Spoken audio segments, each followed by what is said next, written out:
Okay, so you're done making your striker builds and tipping scale builds and whatnot. Like, you're done making them, you're done with the prototype, you're happy with it. So why don't you try this one now? Because you can do things like this. You can even take it to the Dark Zone. Yeah, I know prototype doesn't work in Dark Zone, don't have to say that. But what I'm saying is that it is a totally different build in Dark Zone. It works really well, whether you're fighting the hunters all by yourself, or you clearing landmarks, heroic landmarks, or fighting a bunch of named enemies in the supply area, whatever you're doing, it'll take care of you. And at the same time, if you're taking this in the legendary missions, yeah, you're gonna be bullying them over there. It's absolutely hilarious. Now, you're probably seeing the footage and thinking like, okay, so this is a tanky build. What's new in that? You see, it is a tanky build, but you don't hit like wet noodle. That's the fun part of it. You do insanely high amount of damage, you take them down fairly quickly, and it's fun. That's what I'm trying to say. So why don't you give it a try? If you are interested, I have a bunch of variants that I want to show you, and I will explain how the build actually works. It's fairly simple. It's pretty much just set and forget, but I will show you different variants for different contents, so make sure you watch that, okay? So without any further ado, let me show you the build. Now, as for the builds, well, this is the first variant of the build, but not the only variant of the build, so don't think that this is the build you have to use all the time. No, there are different builds that we're going to be using on different content, and I will show you. There is timestamps. Again, I said that you can go there right now if you want to check those out, but this one's for the Dark Zone, okay? Now, I know I have prototype gears over here, and I said that you don't need prototype. It's because you don't need prototype for Dark Zone. This is a Dark Zone variant. Even though if you have prototype gears equipped, it will not work in Dark Zone. It'll be normalized. Your augments will be disabled, so it doesn't really matter. So now, as for the Dark Zone, we're using this exotic knee pads, which is from the season, the nurses knee pads. You get it from the season for free, just from like level 29, I believe. Yeah, so once you get this, you'll get hazard protection from it. Just by using it, you'll get hazard protection, which normally is 40%, but since this is normalized stats for the Dark Zone, you'll get 30%. Yes, it's kind of nerfed in the Dark Zone by 10%. Now, since you're going in the PvE Dark Zone, which is for this season, and it's only going to stay here for this season, so why not take advantage of the seasonal modifiers? I mean, the passive modifiers. There is a modifier that gives you 30% of hazard protection just by having it equipped. So when you have that, you go to the Dark Zone,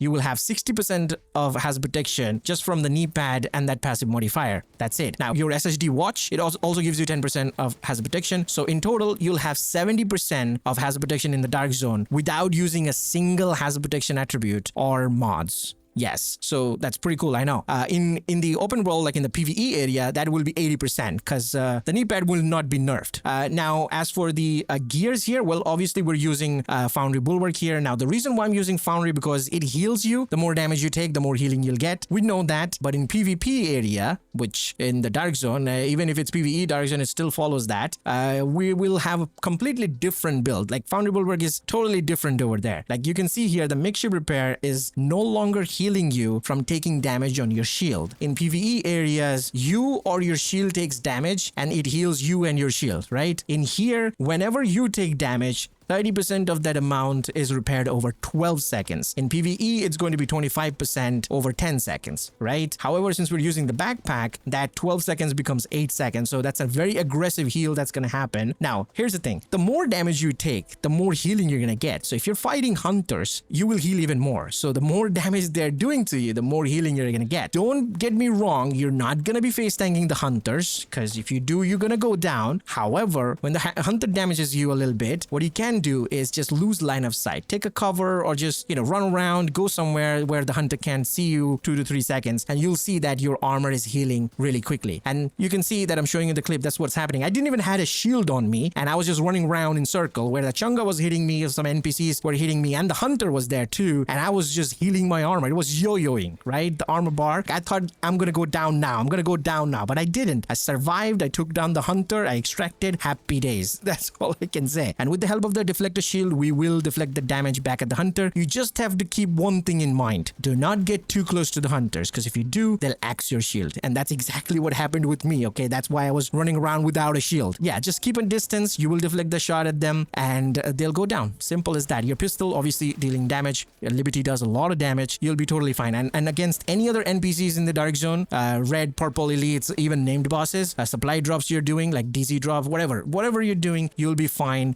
No one's gonna gonna do so much damage that they'll take you down in 1 or 2 shots or 3 shots or even 10 shots. Now, as for the stats, where we're using armor here, crit chance, and protection from elite mods on the backpack there. For the mask, we have armor, crit damage, protection from elites mods. For the holster, we have armor and crit damage. Now, as for the gloves, we have armor and crit chance. So that's my 4 piece of Foundry Bulwark.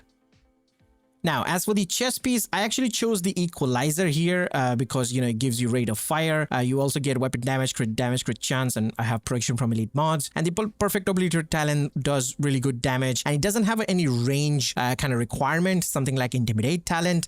Normally, you could use intimidate because intimidate damage will increase the shield damage as well, like the deflected shot damage. So yeah, intimidate is definitely an option, but you need to make sure that you can keep a bonus armor active at all times and you're staying up close to the enemies. And yeah, I wouldn't recommend that because it's not gonna happen all the time. But if you can manage to give yourself a bonus armor all the time, then intimidate will be the better option, because not only you're gonna do more damage from your pistol, but you're also going to deflect more damage from your shield as well. So that will be pretty good. Otherwise, I'm just gonna use the perfect obliterate. You could try something else as well. There's multiple options you can do. You can use a Foundry Bulwark chest piece and something like change the mask to a Catharsis mask. Yeah, you could do all of that. Again, bunch of choices that you can do with it, but just make sure you have 4 pieces of Foundry Bulwark and a Deflector Shield, and you'll be good in the Dark Zone. Now, as for the second variant of the build, or was it third variant? I forgot, honestly. But this is the build I was using in Legendary Missions, and I was bullying the heck out of the NPCs over there, including the Chungas, especially the Chungas.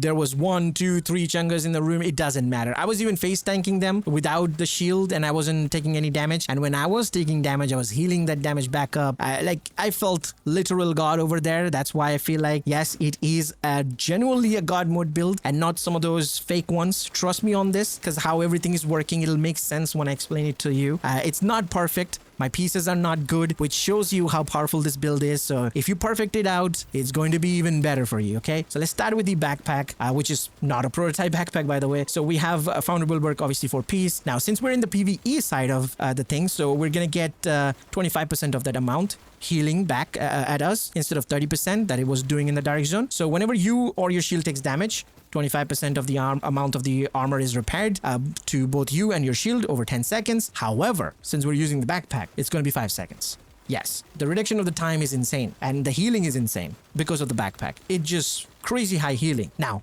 this one synergizes with a particular augment, which I'm using it everywhere. For the backpack, by the way, I have armor, crit chance, protection from elite mods. Now let me talk about that particular augment. What's that augment? Well, that is Quantum. Yes, Quantum provides you a 1.6% chance of becoming immune to damage for 2 seconds, right? Now, it cannot be refreshed. However, after 2 seconds is expired, you can activate it again. Now, how do you activate it? Just get shot, which you are. Everyone is shooting at you, and it feels like 100% uptime. Although I'm not going to say that because it feels like a lie, but it felt like I had 100% uptime because of this perfect synergy. The enemies are shooting at me with multiple rounds, and the more rounds they shoot at me, the more chance I have to activate this. And this is the reason why you want to have Quantum on everything, so you have more chances of proccing it, right? Now, when this procs, like I said, for 2 seconds you're immune. Now, Foundry Bulwark heals the damage over 5 seconds because we're using the backpack. You see where I'm going with this? In that 2-second window of immunity, you're going to heal at least 50% of your armor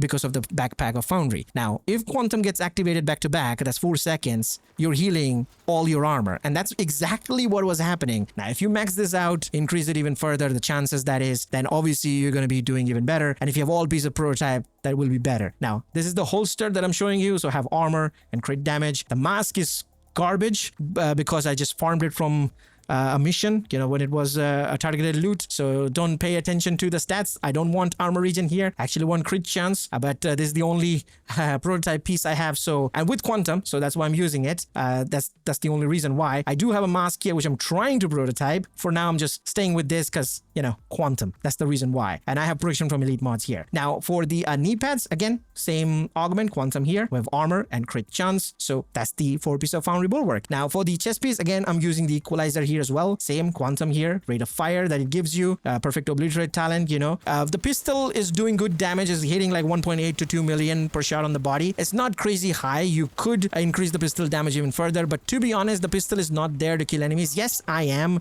taking down enemies with the pistol because like I said, it is doing good damage, but the pistol is mainly there to heal my shield, to keep it alive, which it's doing a great job at that. But the main source of damage that's happening is the shield. The more damage you take on the shield, you're deflecting back at the enemies, and that's how you're taking them down. That's pretty simple. That's basically how the build works. You want to make sure everyone shoots at you, which they do, and you just want to target a priority target that is like grenadiers, because they stagger you, so they're not nice. So take them down. The medics, you know, these guys, the drone operators, leave the chunga alone. They're not your enemy. They're actually friendly. You know why? Because they can't kill you. They can bleed you, so you can take their backpack down if you want. Otherwise, I mean, the bleed won't hurt you, by the way. So just point the shield at their area and they let them shoot you and deflect it back someone else, and they're gonna go down simply. Like, you feel like you're using Striker, man, to be honest. That's how fast they're melting.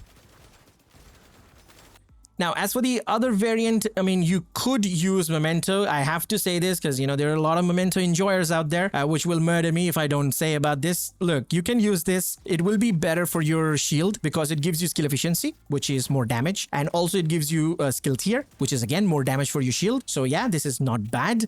You also get the regeneration passively. So you don't have to take damage to heal you. It's already going to heal you when you have the stacks of Memento. I mean, the trophies of it. And you also get bonus armor. So you could try intimidate talent with this. You could absolutely do that. So try it out. You know, these are the variants. If you have any different weird builds to share, you could do that. You know, I love it. You know, it's not all about striker and tipping skill and all of that stuff. You know what I mean? You can use these things and have fun. That's what you should be doing, having fun, you know? So if you're done prototyping all those things, why not try this one? It's absolutely hilarious, let me tell you. Give it a go. Let me know your thoughts in the comment section, and I'll see you guys in the next one with a weird build again. So till then, peace.